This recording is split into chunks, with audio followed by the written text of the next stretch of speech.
In this video, I'm going to show you how to use Photoshop to make comic text that looks something like this.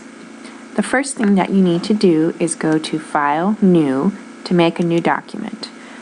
Go ahead and title it Simple Comic Text and put your name on it. Let's change the unit of measurement to inches instead of pixels, and we'll make it 8 inches wide, 4 inches high, and the resolution we'll choose a medium number like 150. Leave the color mode RGB and everything else down here can stay the same. Click OK and you will have your blank new document. Currently my color is black, but it doesn't matter what the color is because you will be changing it in the future. I'm going to click the text tool, and the font size right now is size 12, which is really small, and I know from experience that I want mine to be size 125 points. So I will click one time on my blank canvas and get this flashing cursor, which lets me know I'm ready to write out my text, Cowabunga, exclamation point. To select this, I'm just going to click inside this area and push Control A, which is select all. Now, this is not a very comic book type font, so I'm going to go up here to my font list and look through here and find one that looks more interesting. And I actually loaded one from the internet that I really like called Brady Bunch Remastered. And I have a copy of this. So if you would also like to use it, go ahead and ask me to load it onto your computer for you. But you are allowed to use whatever comic type font that you want to. So now that I have my basic word written out and my font selected, I'm going to make it look a lot more interesting by going over here to the Layers menu. And if your layers aren't showing, remember you can get all of your panels open by going to Window and choosing from this list here of alphabetized panels. So if it's not on the side, check under Windows. So under Windows, or under Layers, I'm going to click the FX button down here at the bottom and click on Blending Options. And I'm going to move this box over to the side so that I can watch and see what happens to my text as I make changes.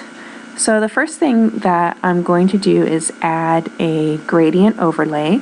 So I'll click to put a check mark in this box, and then click the word gradient overlay so that I can see my options here on the side. So I want to make my own custom gradient that has 2 colors in it. So I'm just going to choose this 2-color gradient right here, and then I'm going to change the colors of it. So if I click on this long bar right here, I will get a gradient chooser, and I can double click on the stops to change the color. So I'm going to change the bottom color to kind of an aqua blue color, and the top color, double click, and I'm going to change this to something like a purplish color right there, and click OK and OK. The next thing that I'm going to do is add a stroke to this, which is a colored outline. So I'll click to make a check mark in the stroke box, and then click the word stroke so that I can see the stroke options over here. So you can see a size 1 font, size 1 stroke is really small, I can barely see it, so I'm going to change it to something like 5.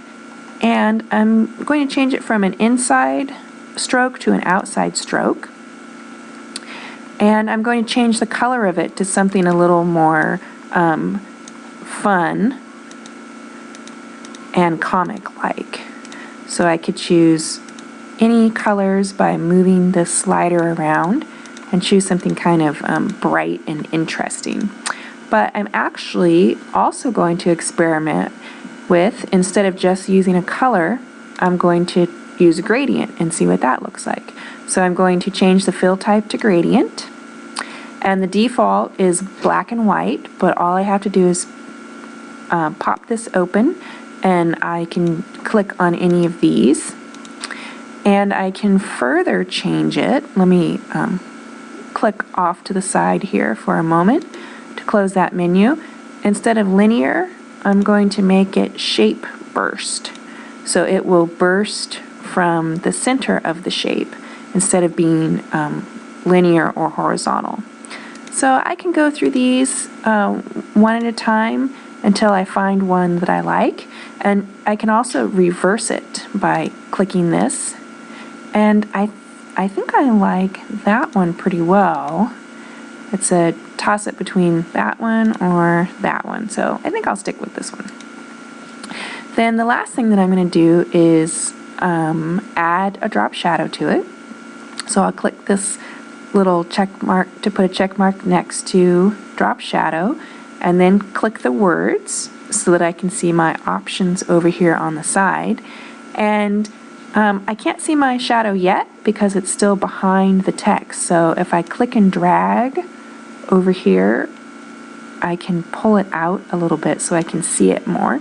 And you'll notice when I drag on this that my distance slider is changing. That's another way that you can change it, is by changing this value of the distance. So the normal color is black, but I'm going to set it for something more interesting and comic-like. So I think I'm going to go for this dark blue instead of black. And I think I'm pretty happy with all of those styles. So I'm going to go ahead and click OK, and I'm finished with this part. But there's a couple more things that I want to do to it. You'll notice that there's kind of a giant gap between the W and the A, and I'd like the text in general to be a little bit more overlapping. So I'm going to highlight the whole thing, and with the text tool still selected, I'm going to open up this panel right here, which is the character panel. And this, where you can see there's a little arrow with lines, an arrowhead at both ends. If I pop that open, and let's just select -75. So you can see that really made the text really close together. And if I go the opposite way to 75, it's going to space it out really far. So I think what looks good is something about 25, but the W and the A are still really far apart, so I'm just going to select those two separately and change just those two to -75 so they don't look so awkwardly spaced. So I think that this looks pretty cute, how they're kind of jumbled on top of each other, and it's still very readable, but it looks kind of energetic and interesting. So the last thing that I'm going to do is distort it a little bit. So you can see this T with the little swoosh under it is the text warp tool. So I'm going to click that and move this to the side so I can see my effects down here. Pop open the style, and I'm going to choose arc. Go ahead and experiment with the other ones too if you would like, so you can see the different effects. So here's the arc, and +50 is way too much, so I'm going to back that off, something a little more subtle. For the bend, I'm going to change the horizontal distortion, so it's getting wider on this end with exclamation point and narrower on this end. And the vertical distortion, now it looks like it's kind of coming towards me, the bottom part. And if I go the opposite way, now it looks like the top of the letter is coming towards me. So you go ahead and experiment with this and choose settings that you think look interesting and go well with your captions. And then when you're finished, click OK.